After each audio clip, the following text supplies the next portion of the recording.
பாதைக்கு தீபம், பேதைக்கு வெளிச்சம் உந்தன் வசனமே.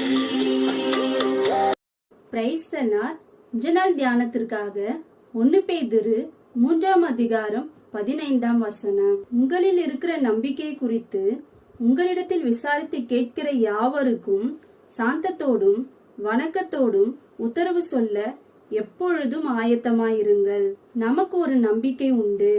அந்த நம்பிக்கை ஆண்டவராகிய இயேசு கிறிஸ்துவை பற்றியதே. ரட்சிக்கப்படாதவர்கள் அல்லது ரட்சிக்கப்படாத கிறிஸ்தவர்கள் அல்லது வேற யாராகவும் இருக்கலாம்.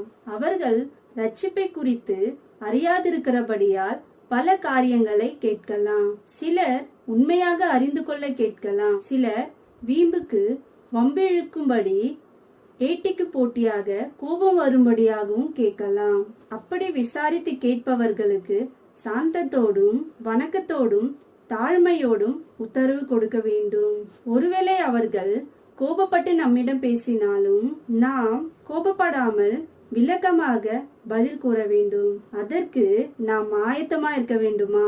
எப்படி ஆயத்தமாக இருப்பது? கர்த்தருடைய வேதத்தை வாசித்து தியானித்து அறிந்து வைத்திருந்தால் பதில் சொல்லலாம். எனவே தெய்வ பிள்ளைகளாகிய நாம் இரவும் பகலும் வேதத்தை வாசித்து தியானித்து அறிந்து கொண்டு ஆயத்தமாயிருப்போம்.